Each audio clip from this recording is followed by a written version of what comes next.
All right, here we go, man.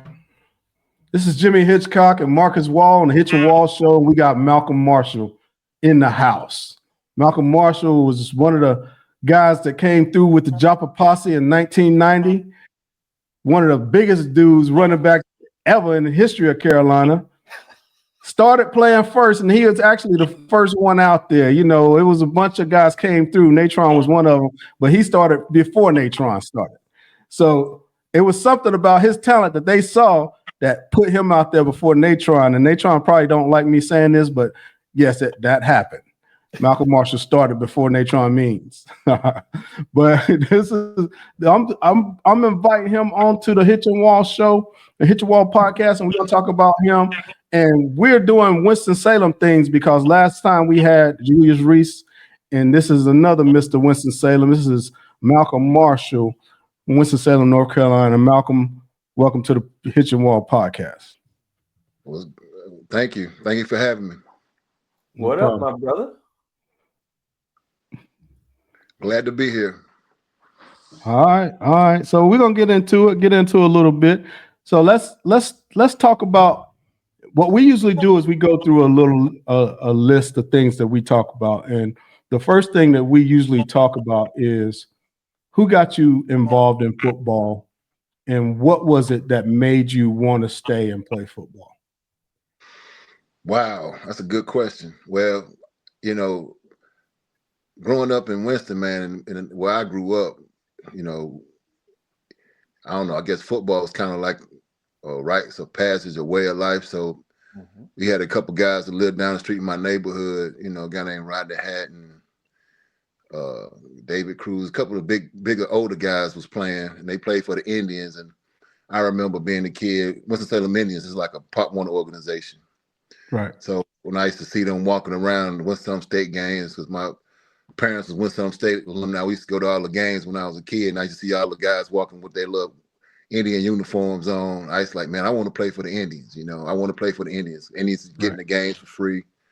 So I begged my pops to let me play for the Indians, and he finally took me out there. They was with the Winston-Salem Boys Club back in those days. And actually, when I was playing with them, they left the Boys Club and kind of broke from Winston-Salem Boys Club to the Winston-Salem Indians. And we used to practice down at Winston-Salem State back in those days.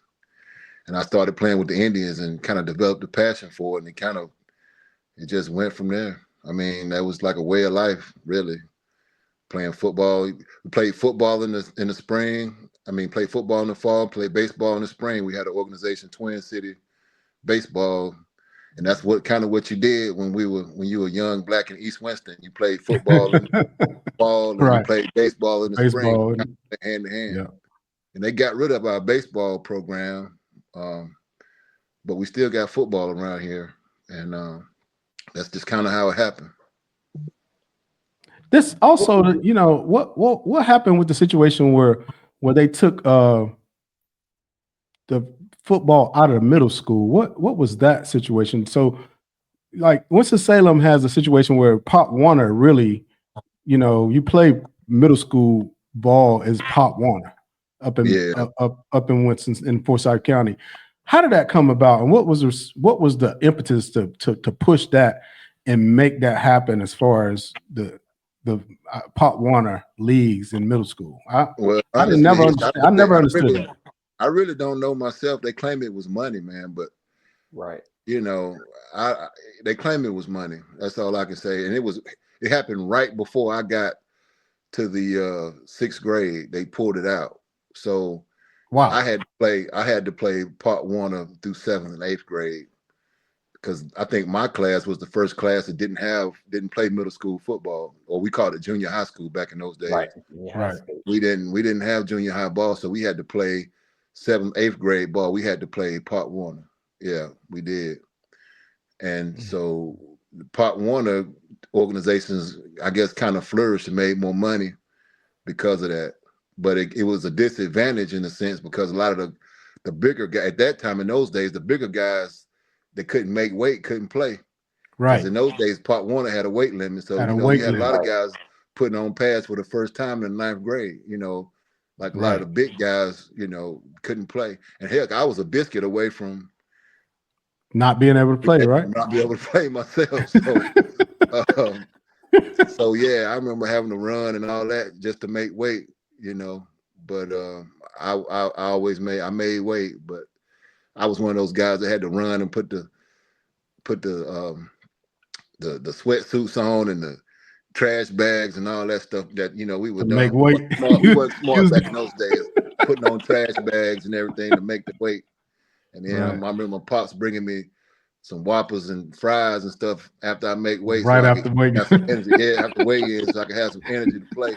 Right. Yeah, those were the so y'all had to weigh in every game. Yeah. Every game you had to weigh in. Yeah. Cold-blooded. Yeah, Wow. Man. That is unreal. Once I came up here, I started seeing that people were playing more of Pop Warner ball up here in what you say junior high, and and it's still huge. All those same organizations are still here. Yeah, right. Yeah. The ones during the time that you played, right? The same. Well, the Indians not here. We got a couple new franchises, a couple new programs, but the Indians, the program I play for, is actually the oldest youth program in Winston-Salem. So also it's still here. The Indians are still here, but a lot of the programs like the Vikings, a lot of those programs that I played against have folded, but the Indians were the strongest. Still remain, man. A lot of great guys, great men have come through that program too. Jomo played with the Indians. Yeah, I remember Jomo played with the Indians. He played with the Indians, yeah. A lot of guys come up through here play with the Indians, yeah. Go ahead, Wall. That's something good there now. All right, Macolm, real quick. What were your top 3 schools coming out of high school? Your top 3 colleges, and then what made you choose Carolina over them? Well, I committed to Clemson in high school, and that was the year that Danny Ford got fired. Got fired, yep. Yeah, he got fired. So I changed my commitment. A lot of cats that was in our class. I almost went too. Committed to Clemson. Yeah, I almost went too. Yeah. Yeah. That we changed. So with me, it was like I went to that North Carolina Shrine Bowl game, and Bernardo, Natron, Ray, John Bradley. God, man, there was a bunch of us on that Shrine Bowl. A whole lot, yeah. And so I just remember, like, man, I done made friends with these cats. They going to Carolina. Shit, I'm going to. So that's kind of what it was that simple, man. Because we had always spent so much time with them and got to know them. Yeah. That's kind of how it happened, man, to be honest with you. I ain't put a whole lot of, I put some thought in it, but when I felt like everybody else was going, I just said, shit, I'm going to. So basically, it was last minute because I spent most of my recruiting time thinking I was going to be a Tiger, and then Danny basically they fired him in November, December. Signing day was in February, so he ain't really had that much time to figure it out. You know what I'm saying? Coach Brooks, Dan Brooks had been recruiting me. He never really stopped recruiting me. Right. But and he never really stopped recruiting me, right? So it was an easy decision once I met some of the fellas. It was kind of easy, yeah. So it was just Clemson right off the bat. That's where you're going. Well, no, but Coach DeAndre, he recruited me kind of hard. A guy named Billy DeAndre, right? And Virginia was my mom. She really liked Virginia, and I think they was one of my top teams. And University of South Carolina, they was in the mix too. South Carolina, Clemson was recruiting me really hard, and Virginia. I think those were the coaches I was hearing from the most. Clemson was. I'm gonna tell you one story that sold me with Clemson, though, man. They played in the Fiesta Bowl, and we didn't have internet back then. Wasn't no cell phones. Wasn't no internet. And we was watching I think it was a Fiesta, but it was a big bowl, January 1 bowl, man. Up in the living room, watching the game, and the phone ring. Damn, Danny Ford calling. Call you from the sideline. Yeah, during the game. During the game, me too. Bro. Same thing. So, he did me the same way. I ain't gonna lie, dude. I'm like, this dude thinking about me during the game, man. That got me, bro. That's That got recruiting me, at bro. its So Yes, finest that, right sir. that's there. when I was He like, did yo, the this is same thing. He called me too, Malcolm. yeah. So I was shocked. We ain't had no, wasn't no internet back then. Right. Right. So yeah, he got me, man. That's what sold Yeah. me. Oh, that's huge. Yeah. Listen, They try and talk me out absolutely. of it. They try and talk me out of Really? going. Yeah, it was between South Carolina, Clemson, and North Carolina. Yeah. And they try and kind of push me over to North Carolina. Carolina. Yeah. Yeah. Yeah, That's the a best great story decision he because could have made. yeah. Go ahead, Walt. What you I said the best decision he could have made for you. say? Yes, sir. It was the best decision that I'm serious. It was the best decision that he possibly could have made because the friendships and how many The friendships last forever, man. That's the what's so friendships crazy. from college are the Yeah. my most important friendships. Yeah. Outside of one guy, my Reggie Leach. All of my friends Yeah. are through college. So it was definitely an important decision. Now I'm not gonna mean to jerk any tears or anything like that, but your dad, I want to talk about your dad a little bit. All right. Because that guy was an incredible human being. And when you saw him, when you just looked at him, you saw you, like that was you. Like you was a mini me of him. Whoa. Right. Y'all looked almost exactly alike. You know what I'm saying? And he was built. He was built, big dude. But he was very stern, but he was a very honest man. And he would tell you to your face anything that you wanted to hear, that you didn't want to hear most of the time. Didn't want to hear, he gonna That tell you you didn't want to hear. Yeah, that was what it is. Yeah, that's how he was. Yeah, he'd tell you what you didn't want to hear most of the time. Yeah. And that one thing that's what, when after having conversation with your dad, I said to myself, that's how I'm gonna be. I'm gonna tell people what they don't want to hear. You see what I'm saying? Because it's what you really need. You know what I'm saying? So I just wanted to talk about that. You talk a little bit about your dad. But I'm gonna tell y'all one thing. Like, see, I'm in my dad's basement right now, but I'm gonna show y'all this because he loved y'all. He loved Jimmy though, and I'm gonna prove to how much he loved Hitch. I want to show y'all this.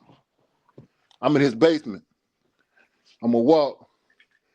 I want to show y'all. Jimmy, you remember this? Yeah. You remember that? Wow. Yeah. And also, look, remember that ball you signed him? Yep. It's his game ball. Yep. Oh, that's dope. He still got it. He still got it. Still got it, man. Yeah. He's still up behind his bar in his man cave. That's what's up, man. Oh, that's dope. Yeah. Yeah, that's what's up, man. Hey, I'm telling you, I had the utmost respect for that man. That man was just an individual that you can't replace in this world. He was just a different human being. You know what I'm saying? He was just a different human being, and he loves some Jimmy, boy. Oh, I love him too. He used to call me and stuff like that. He used to try to keep me. He used to try to keep my mind straight because he knew kind of where my head was mentally. He knew what I came from. You know what I'm saying? Right. So he was always trying to keep my head straight. Yeah. So I just wanted to shout out your dad, man, because he was an unbelievable human being. Oh, that's dope. Talk about him a little bit though.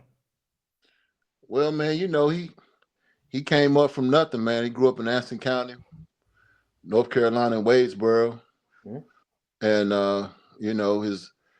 it was 8 of them, man. My grandmother, when they were young, she couldn't really take care of them, so she gave them to his grandmother. Raised them, all 8 of them, and he came up from the mud. It was Anson County Training School back in those days, and he graduated and went to Winston State. He played football there, and he got his master's degree from North Carolina A&T State University. And he was a big activist. He was during the civil rights movement. He had joined the Black Panther Party, and his he was an activist. You know, he supported everything black, civil rights. He he spoke out against injustices at the time in the 60s. There was a lot of that going on in the 60s, man. Absolutely. You know, I don't know if y'all remember, but I tell this story a lot. You know, I was with my dad. My dad was jumped in J.C. Penney's, man. You know, they had been following him because, you know, he was one of the few black men at the time who spoke out against oppression. He spoke out against, you know, discrimination a lot, especially in the school systems. And he was with the NAACP at the time. He really wasn't the president back in those days, but he was an active member, and he just spoke out against. He was a community activist, you know, and you know, they had been following him, and you know, I was probably 5 or 6 years old, and I'm 52 right now, man. I remember like yesterday how they jumped on my dad and beat him up, took him down to police station and left me there. I'm in J.C. Penney's at the mall, man. I'm 5 years old. Get out of here. I'm there just I'm just there. Some lady I didn't even know carried me to the downtown with my dad. But yeah, that was a situation. You know, they had been following him, and he was trying on a pair of sunglasses, so that was an excuse to jump on him. You know, but you know, it goes hand in hand. But it was a lot of those. You know, that I remember that night him coming home and explaining to me what happened. You know, that takes a lot from a man to explain to his son what happened when you get attacked and kind of get. No man want his son to see him get jumped on like that. Absolutely. And from the gist of it, you know, I had a lot of growing to do. That particular night was a night that I had to do a lot of growing, because at that particular time in my life, it was a situation where I felt like white was bad and black was good. You know, when you're only 5 years old and you see stuff like that, you don't really know how to digest it. Right. So it really was, you know, I had to grow a lot as a man. And that's one thing I celebrate football for, because football was a sport that allowed me to grow as a human being. It allowed me to see, you know, not to judge people for the color of their skin, by the content of their character. You know, I've developed a lot of great friendships with people of all races, you know, through sports and athletics. But it took some work for me I ain't gonna lie, it took some work for me as a young man, because I saw a lot when I was young. Right. But you know, I kind of applaud growing up like that a little bit, because you know, I do look at people as face value, because I mean, hell, it's a lot of brothers we have to watch out for, you know, too. You know, you can't trust nobody just because they're a brother. You know, people have to kind of prove themselves. Yes. Correct. And so you know, it took a lot of growing, but you know, I kind of applaud the way I grew up a little bit, because I did see like both sides. I saw the ugly truth. I saw the ugly South growing up, you know. Right. But it makes me appreciate the present a lot better. If that makes sense. How's mom doing, man? How's your mom? She's doing good, man. Yeah, she's doing great. You know, she's living day by day, but she's great. You know, like I say, she miss him. She missed my dad a whole lot, but you know, having a lot of family around always, you know, having me, and you know, she's got good friends, neighbors, people who always check up on her. So yeah, she's in good spirits. That's good. Tell us hello, man. I wanted you to speak on that, because I think you were the first person that I met coming out of high school, or in a high school situation, that had both their parents, and one of the parents was an activist. You know what I'm saying? Yeah. Was an activist for the black community, or political in the black community. You know what I'm saying? Seriously, you're the first person I have met.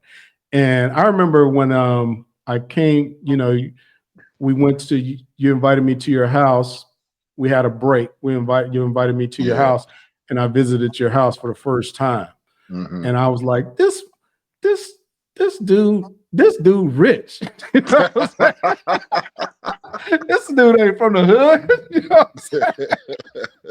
But of course, about during that time, you don't know.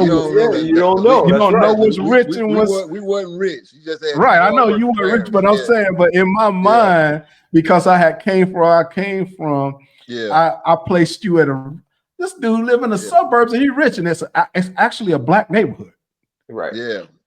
You know what I'm saying? But it's a nice black neighborhood.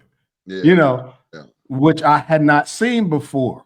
You know what I'm saying? Right. So it really kind of opened my eyes to, and I had told this one time before. Excuse me, Wall. I know you. No, you're I'm fine. just taking up the little too much airways, but bro, like one of my boys that I played basketball with, his name is Jeff Lippard, and he played with Rodney Rogers. Mm-hmm. And he told me, he said and he knew I lived in the projects. He knew how bad it was for me coming up.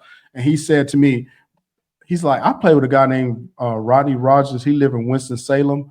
And I'm going to tell you, like, his mother and father comes to the games and he lives in a nice house and da-da-da-da. A white boy told me that, right? And he said he lives in Winston-Salem. So it always kind of set in my mind that Winston-Salem was a place where black people were, thriving. And I started to do some research, and in fact, that was the case, and it was because of R.J. Reynolds, and some of the businesses in this area. Mm-hmm. Right. Yeah, Slits, you had the Strohs, you had Reynolds, you had factory jobs paying big money back in those days, Oh yeah. All the companies that's killing people. Tobacco and beer. But they provided the jobs though. And the jobs were strong. And the jobs were strong in the area. And if you think about it, like people making $17, $18 right now, back in the 80s, back in the Strohs days and the Reynolds days, people was making $25 an hour back then. $30 back. Factory jobs, Back then, factory jobs. And bro, like that, I'm getting a little way off track here, but them days long gone though. Them days long gone, man. Yeah. What happened? Like if you look, like I live in Winston-Salem now. I'm in these neighborhoods all around delivering and stuff like that. And I see the neighborhoods that are majority black that you could tell back in the 80s, they were incredible neighborhoods. Mm-hmm. But it's been passed on to the children. Yeah, and children let them run down. And the children let them run down, and but if you go back to the history of Winston-Salem, you see it even going all the way back to the 50s and going into the 60s. Mm-hmm. The neighborhoods and businesses in Winston-Salem was thriving. Yeah, black businesses were thriving. It's kind of like Atlanta is now in a sense, but right. We had a lot of black-owned, black entrepreneurs here in Winston. A lot of black doctors. Winston had his own safe bus company. It had his own hospital. So it was actually thriving. Had a like Durham, but we had our own black life insurance company. Mutual Life, right around the corner. Life. Yeah. Right around the corner. Mechanics and Farmers Bank. We had our own banks, Mutual Life Insurance. So Durham was kind of striving too, but Winston was striving. Durham was striving. Well, Durham and Winston was like really linked together because the men that started the Mutual Life Insurance Company and some of the bus lines were actually people that came out of Durham. So it was kind of a connected. It was kind of a connected situation. Mm-hmm. But that's kind of some of the history of Winston-Salem a little bit. But the reason why I wanted to touch on it a little bit is because your dad was a part of that and came through, and your dad and mom came through and was a part of that and was able to see that and convey some of those messages to you and to me. You know what I'm saying? Yeah. So it was lifelong messages for me just as well as you. Of course, you, because you're his son, but he always he was saying, Jimmy, come up here to Winston-Salem and run and get into politics. That's what he kept telling me to do all the time. Come up here to Winston-Salem, get into politics. And I just wouldn't listen. I should have listened to him. You know, you kind of into politics in a sense. I mean, I am. You still a voice, you know. I'm still a voice in a way. I'm gonna do some things with you know, starting an organization and things like that. We're gonna talk about it on when we have us, you know, John and Tim on. I'm gonna talk about it then. But I just wanted to visit that because of how much that man was meant, you know. I know he meant a lot to you, but just the voice that he used to give me was incredible, you know, incredible. So I wanted to talk about him a little bit. But Mark, you can go ahead. All right. Give us a funny story from Carolina, either coaching or, you know, any extra activities. A funny story. Or any extra activities, you know. Well, I don't know. We had, you know, our coaches would get together, Mark. You know, Coach Kavanaugh and Coach Moody used to always have run-ins. And Coach Kavanaugh sometimes was always a little naive. I remember one day in practice, for some reason, Coach Moody asked Coach Cav. Coach Cav said something. Coach Moody looked at him and asked Coach Cav, he said, how many kids do you actually think? We was in practice. Practice was about to start, Mark. And Coach Moody asked Coach Cav, how many kids do you think are having sex right now? How many kids? Well, Coach Moody was like, how many kids you think screwing right now? And Coach Kavanaugh looked at Coach Moody was like, well, I don't know, maybe one or two. And Coach Moody was like, he looked at Coach Cav and looked at us and was like, one or two. He's like, he said something kind of crazy to him, but he was like, you know, it's a whole lot more than that. Right. We used to have some crazy practices though, but I can remember Coach Moody and Coach Cav always going at it with something. Oh, they go at it all the time. Yeah, with something, man. They'd always go at it. But that was fun. I always remember that, like that look on Coach Cav's face when Moody explained to him it was more than two kids on that whole college campus, you know, engaging in those type of activities. Right. Like, oh my God. Only maybe one or two. Oh yeah, that was Coach Cav's mind, though. That was Coach Cav's mind. That's Coach Cav. Coach Cav was witty and a smart ass. Now, yeah, he definitely was. Yeah, he would hit you with something crazy like, oh yeah, one or two, right? Yeah. Let's go. Let's talk a little bit about your, you know, after you went to Philly. You Philly, right? You went to Philly. Yeah. After went to Philly. After that, it didn't work out, and then you started into your bodybuilding. About how long after college do you think you got into it? Probably 5 years. So, you know, it's so crazy, man, because even when I was in Philly, Von Hebron, he was like a little running back receiver guy. I think he started calling me Conan. So it was like that was my nickname up there, Conan. So it was like this dude got to look like a bodybuilder. You know, that was my nickname. And then when I was in Winston, when I came back to Winston, because I lived in Durham, because I lived in Durham for a while. Me and Lo got an apartment in Durham. So I lived in Durham for a couple years. And then when I actually came back to Winston, I joined the gym, and this is guy, what was his name? Danny Melton. This is guy who frequented one of the gyms in Kernersville where I used to train. And I remember I was in there working out, and he walked up to me. He's like, man, you could win the state championship right now if you just walked on stage. You could win the state. And I'm looking at him like, win the state and what? And he like, bodybuilding, man. You ever thought about bodybuilding? So I was like, nah, you know. So it just, people everywhere I went, man, people just kept saying like these saying it over and over. Yeah, like bodybuilding.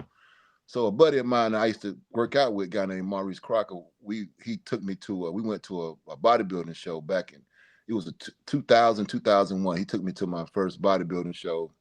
And when I went to the show, I was looking on stage. I'm like, damn, I can win this right now. I feel like I could have walked up on stage and just took my clothes off and won the show, right? That's how I really felt. So I did my first show in Charlotte that next year. It was called the Metrolina I remember that. Yeah. Classic, and it was in Concord, actually. Yeah, it's Concord. Yeah. Yeah, and I did my very first show in Concord, North Carolina. And honestly, man, I ain't know nothing about dieting. I ain't know nothing about nothing. I ain't even know how to pose, man. I got this guy named Mike Broadway, who I'm real good friends with now. But I got a brother, Ron Hester, introduced me to a guy, to Mike, a week before the show to show me some basic poses. And he showed me some basic, and I look at these. I don't want nobody to see these pictures. But I did my first show, and so the grand prize was a sword. It was this big, beautiful sword, man. That was a grand prize. So, we go to check-ins, and the guy, Mike Valentino, who was the chairman of the NPC at the time, of the state, I told him, he's like, you new? I said, yeah, I'm new. I said, what class should I compete in? And he's like, this your first show? He's asked me, was it my first show? I was like, yes, my first show. And but I told him, I said, I want to win that sword. I said, can novice? He said, you need to do novice as your first show. And I was like, well, do they have a sword for novice winner? He said, no, the sword is only for the open class winner. So I said, no, I want to win that sword, man. So I need to do open. He's like, well, you probably don't want to do open, Mr. Marshall, because, that's for experienced people. You might, since it's your first show, you might want to do novice and maybe come back next year and do open, and I was like, nah, because this is just a one-time thing, man. If I don't win the sword, I ain't gonna do it no more. So I told him, I said, I just want to win that sword. I just want to try for that sword. I done dieted. I want to try for this sword. If I don't win the sword, I said, I don't care, because it really wasn't that, wasn't that serious to me at the time. So he said, well, okay, well, take your sweatsuit off and get on the scale, weigh in. So I took my sweats off, and then the whole table got quiet. And then I stepped on the scale. I'm like, damn, where everybody getting quiet? I stepped on the scale. The whole table got quiet. And I looked at Mike Valentino. He looked at me, and he was like, well, shit. He said, well, you might have a chance. So I went back, put my sweats on, and I waited. And then, to make a long story short, I won my first show. So I won the overall, I won the damn sword. And then, honestly, man, I ain't gonna lie, that after that, winning that first show, I kind of got bit by the bug a little bit. It's a little rush. It was a rush. Yeah, it was a little rush. And it was easy for me. That people been training and working all these years, but all them years of Mad Dog and everything else, I guess kind of helped pay it off. Paid off. It was different type of training, but I had roots in the gym, had roots of crazy training, really some shit that these guys have never done. Because nobody know about the dog pound. People don't know about Mad Dog, right? And tootin' tootin' and Mad Dog. So tootin' and Mad Dog. Yeah. So those were the roots. And so, man, from then on, I won all the amateur show. Amateur levels was easy for me. I won every single amateur show I ever competed in. Wow. I started getting my butt kicked when I got on the national level. Right. So it's a different level. Yeah. Man, look, yeah. So for those next 5 years, I won all my amateur shows, and I won junior level national shows. But then when I got to the national level, that's when I had to start really paying my dues and working for that pro card. But I turned pro back in 2010, and I competed from a pro from 2010 to I kind of retired in 2017. So but yeah, those were some interesting days. Bodybuilding was one of those things where it's kind of a selfish sport. It takes you really focus on your diet, nutrition, and cardio, and you spend a lot of time looking at yourself. Most people thinking, that person, he vain. He always looking at. but it's an art. Bodybuilding is an art form, so you kind of have to looking at every part you want to make better. Detail. Yeah, right. Yes.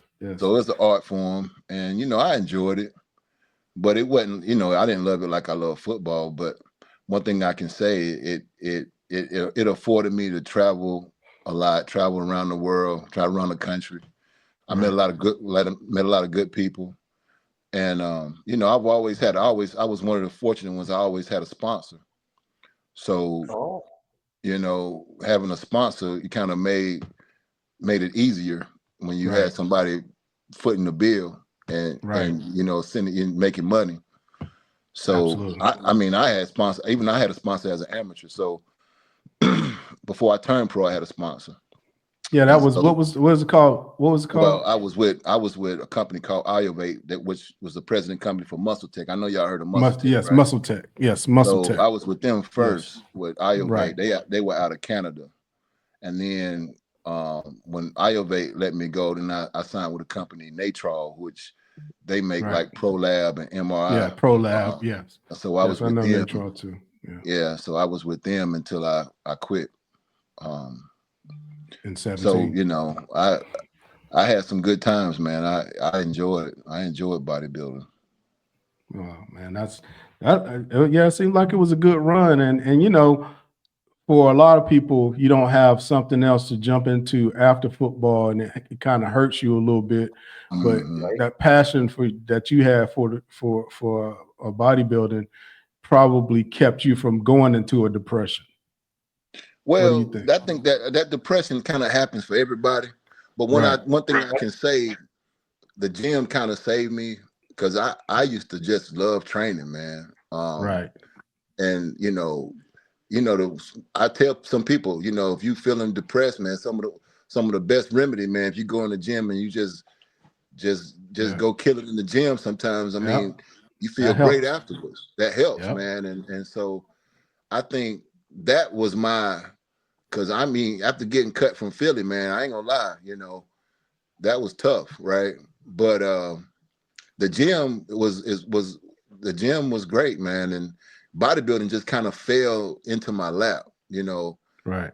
It was nothing I kind of planned for. It was just people kept saying, man, you should try this, and I tried it, and I did well at first, Right. When I got to the national level and the pro level, it was a lot tougher.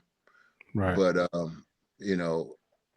I don't regret anything. I don't regret, because I met a lot of cool people, man. I was able to. The journey was good, man. The journey was great. So I don't regret any of that. Awesome. I thought bodybuilding was always a unique sport, but well, it's not really a sport. I get in that conversation. People want to call it a sport, but it's more of an art form. It's more art. Yeah. So art, sport, but the thing about it is, y'all be wearing them little drawers, man. You know what? That's why you better look good, because if you don't, because everything is exposed. Yeah, you know what I mean. One of the reasons why I wouldn't wrestle in high school simply because they would have singlet. I'm like, no, I ain't doing it. No. Mark, you wild boy. Yeah. I had to give up that wrestling too, but it wasn't for that reason. But anyway, man, like when I saw you when I came back. I think I didn't see you for 2 years. When I came back and I saw you, I was like, this dude is huge. Like, I said, when you came to the door, I came to your house. Yeah. You came to the door and I was like, you like had to slide out the door sideways. I said, man, this dude, got huge. It's probably. Well, you got to remember, man. I played football around 240, 245. Yeah, you was a big dude then. Yeah, so I was competing, but I'm competing. As a bodybuilder, I was 320, 325. Yeah, I know, like 320. Yeah. But the thing is like you like the you didn't have very, very little fat on your body at 320. Yeah. I said, I ain't never seen a human being like this before. I ain't never seen a human being like this before. When I saw you, I was like, dude, what you do? Like, how'd that happen? A lot of training, man. A lot of food, a lot of training. Yeah. So what was the class weight you were in? The weight class? Well, as an amateur, is super heavyweight. So anything over, super heavyweight. Anything over 225 is a super heavyweight. But I competed because I'm tall. I'm considered a tall bodybuilder. Right. Most bodybuilders 5'9", 5'10". 5, exactly. And I'm some of them shorter than that too. So I was considered a tall bodybuilder, but I would go on stage at like 280. Wow. So I would be like 320 in the off season, and then I'd go on stage about 280. Yeah, we're gonna show these pictures. Send them to me. I'm gonna put them in the podcast because people got to see this. This is unreal. But these are the last things that we'll say at the end, or ask at the end. One, what do you think about the Belichick hire and how it's going to bring eyes to the Carolina program? And do you think it's a good thing or a bad thing? Well, I'm indifferent. Me, I just want to win, man. I just want to see the program win. So the new way of football, college football, where football is going with NIL and transfer portal, it's almost I guess it is almost like an NFL team. It's the pros, it's the pros, like an amateur pro. It's not amateur because the guy's getting paid. Right, they're getting paid. It's just a lower level of pro. So if they can make it work, and we can get some players. Because kids not gonna sign on the brand alone no more. You got to have something more than the brand. So you got these kids want money.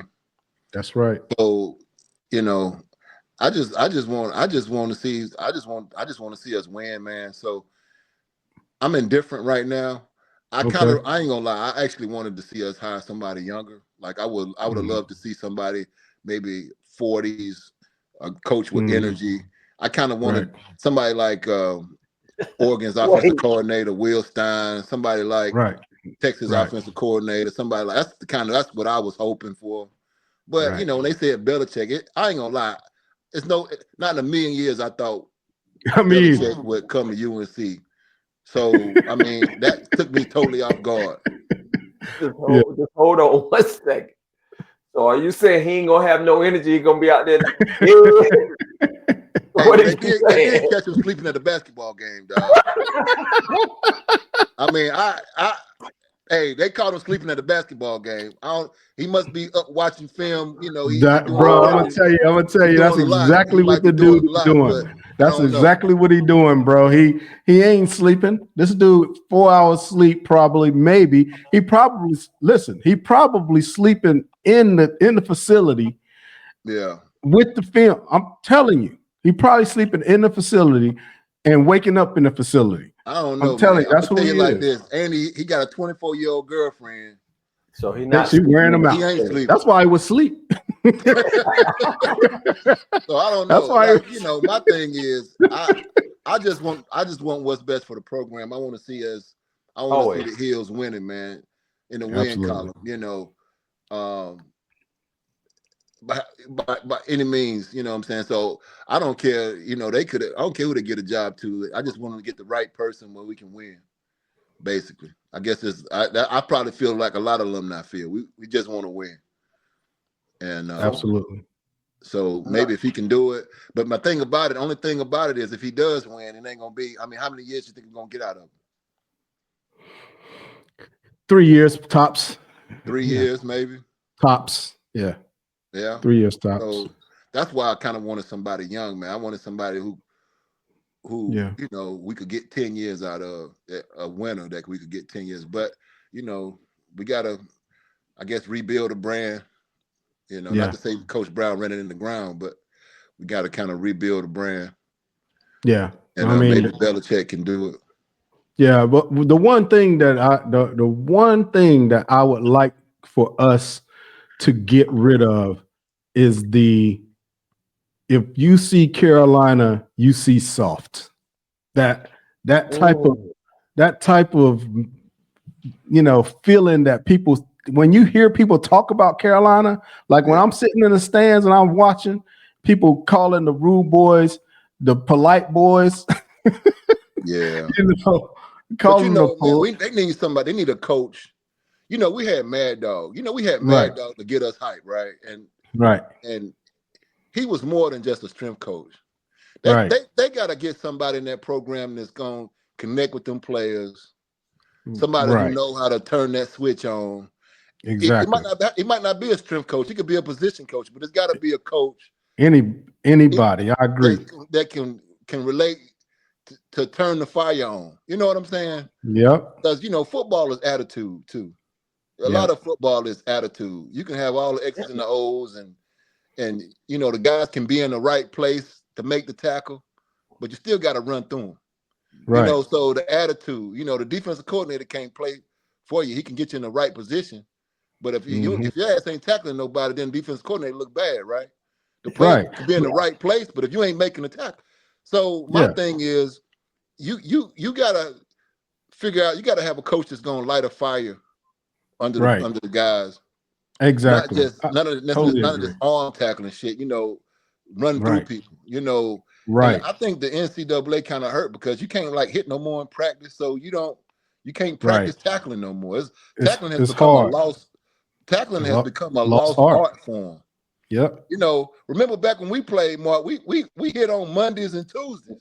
Yeah. Every Monday and Tuesday. We had full pads on Mondays and Tuesdays. Monday and Tuesday didn't go right. You hitting on Wednesday. Yeah. Sometimes Wednesday. Line, bro. When we go goal line, full pads on Monday. Full pads. Right after I used to be mad. I used to be mad every time they say goal line. I used to be mad. But they don't do that. Tackling has become a lost art form. So, we get mad at these kids because they don't know how to tackle, but dang, they don't get to practice like we did it either. So I don't know, man. It's one of those things where you got to teach these kids, you got to make them mean, but at the end of the day, you just got to teach them how to tackle, man. And right. Teach them how to pull the trigger. Teach them how to make a play. See, and the thing is a lot of times, man, especially on the defensive side, when you see that running back coming, that running back is about 220, 230, and he running up again, and you're a corner, and you running up against that. A lot of them don't know what to do. Because they don't see it in practice.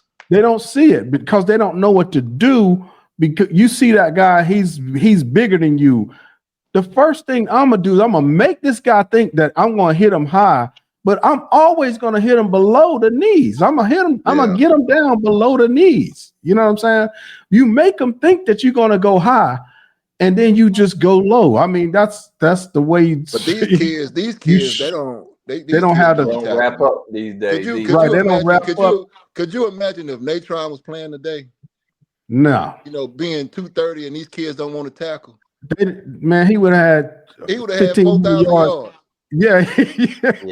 I'm just saying. Yeah, 1,500 yards in the first 6 games.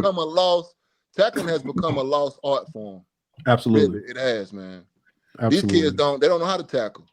And then if you got a running back that's aggressive, they don't want that smoke. No, none of them. None of them want this. Not even the linebackers want it. Right. Some of the linebackers don't want it either. Yeah. I agree. Let me see if there's anything else I wanted to talk. Oh, we're gonna bring the crew back, the old back crew, the Black Awareness Council on the next show. Well, you can't be in this one because this is about the Joppa Posse and the back crew. All right. And we're gonna go back to the old days when we was militant and doing things on campus that we weren't supposed to be doing. But we got Macolm Marshall, and we're gonna put some of these when we get these pictures of Macolm. We're gonna put the pictures up so y'all can see what we're talking about, how big this man was, absolute beast. But thank you for coming on, Macolm Marshall, and this is the Hitch and Wall show, and we'll have you on again. We don't know when it's gonna be, but we'll have you on again. Outside of the Joppa Posse. Yeah. All right. Okay. So we can have another conversation. Probably during the season. During the season, we're gonna have a lot going on. So Hitch and Wall. You got anything to say, Wall, before we go out? No. Like, Thank you, subscribe. brother. Like, Oh, I forgot about it. yeah, like Subscribe, and share. And share. Like, subscribe, and share. All right, man. All right. Take it easy. Hitch and Wall.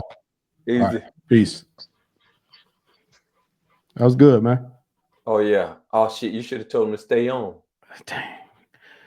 Yeah. What? As long as me and you stay on here for a second, Oh, okay. then it's gonna. Yeah, he went out quick, didn't he? Mm-hmm. I ain't never seen nobody's ever done that one. He was ready to hit that button. Well, it was pretty decent though. I thought it was good, especially the story about his dad.